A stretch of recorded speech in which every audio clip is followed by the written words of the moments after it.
क्षितिजका किरणहरू पछ्याउँदै तिम्रो नयनको प्रतीक्षा गर्छु। तिम्रो स्पर्शको आवाज हुन्छ। बर्सातका बुँदहरूले तिम्रो स्पर्शका यादहरू ताजा बनाउँछन्। जति हेरे पनि हेरिरहँ लाग्ने चराचर जगतको एउटै चिज तिम्रा आँखाहरू भएपछि मलाई झ्याल मनपर्छ। तिमी हावामा हुन्छौ, यात्राभरि तिमी बतासमा हुन्छौ। यी बहिलीहरूले तिम्रो याद दिलाउँछन्। मलाई तिमीसँगै यी पर्वत चढ्न मन हुन्छ, सेकिन्न।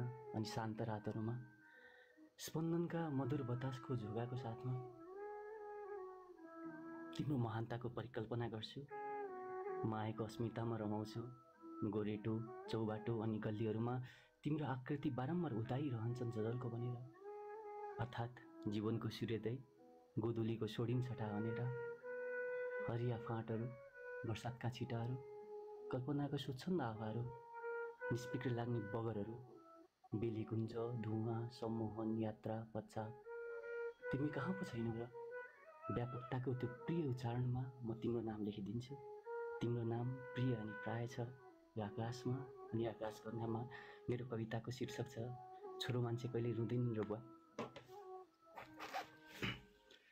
आज फेरि एकान्तमा केही आँसुको बदलामा मैले खुसी साटेँ। आज फेरि एकान्तमा केही आँसुको बदलामा मैले खुसी साटेँ। बर्र खसिरहेको आँसुलाई टक्क रोकेर मन्द मुस्कान साटेँ। बल्ल थाहा भयो छोरो मान्छे कहिले रुँदैन भन्ने। आज याद भयो बुवाले भस्मे फाँड्दा सिस्नो च्याप्प समाउँदा दुखिन। आथा मात्र भयो। रुखबाट स्याउला झार्दा स्याउलासँगै झर्दा आया मात्र आवाज आयो, तर आँसु आएन। साउको ऋणले घाँटी निमोड्था सास फेर्न मात्रै गाह्रो भयो, तर आँसु आएन। फेरि याद गरेँ म पनि ठ्याक्कै भाउ जस्तै छु। आज केही आँसुको बदलामा मैले फेरि मन्द मुस्कान साटेँ। एक दिन आँट गरेर सोधेँ आमालाई, आमा मलाई ठेस लाग्दा तपाईँको आँखाबाट बर्र आँसु आउँछ, बुवा किन यति धेरै कठोर? मलाई हेरेर हिँड्न सक्दिनस् भन्नुहुन्छ। चट्टान छ त्यो मनमा नपग्लिने। आमा मुस्कुराउँदै भन्नुहुन्छ, हेर त त्यो पारी पाखुबारीमा वर्षेनी पहिरो जान्छ, सम्हाल्न खोज्छ माटोले आफूले आफूलाई, तर हार्छ अनि आफै पहिरो जान्छ।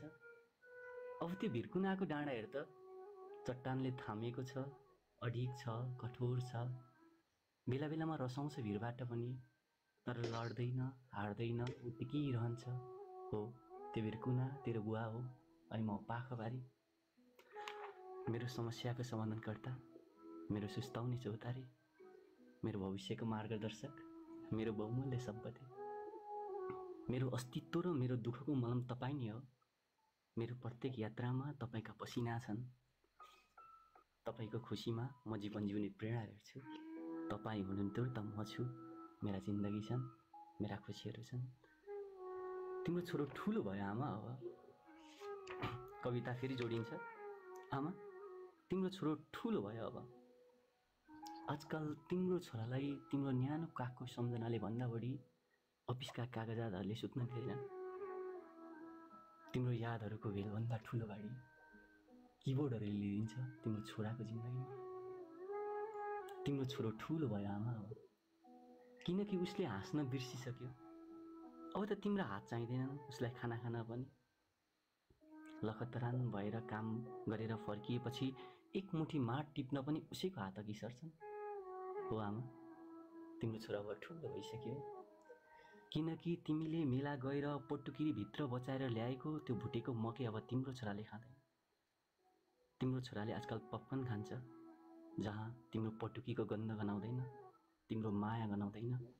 तिमीले मेला गएर तिम्रा माटैसरी भएका हातहरूले मेरो टाउको सुमसुम्याउँदाको माटोको गन्ध गनाउँदैन। हो आमा, तिम्रो छोरा अब ठुलो भइसक्यो। तिम्रो छोराले अब ढिँडो र सिस्नो खाना छोडिसक्यो आमा। उसको भोक आजकल मोमो र पिज्जाले मेट्छ, जुन जताततै किन्न पाइन्छ। तिम्रो माया जस्तो कहाँ हो र?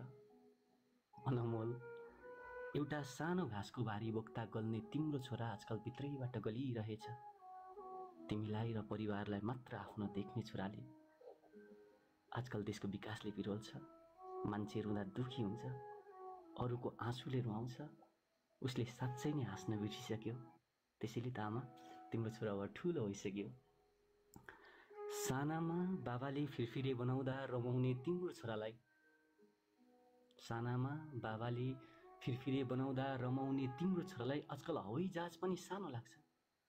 सानामा बाबाले फिरफिरे बनाउँदा रमाउने तिम्रो छोरालाई आजकल हवाई जहाज पनि सानो लाग्छ। तिम्रो ताजा र तन्दुरुस्त छोरा दुई छाक टिप्न नपाउँदै काम भन्दै दौडाउँदैछ। त्यसैले त आमा तिम्रो छोरा अब ठुलो भइसक्यो। त्यसैले त आमा तिम्रो छोरा अब ठुलो भइसक्यो। त्यसैले त आमा तिम्रो छोरा अब ठुलो भइसक्यो। धन्यवाद।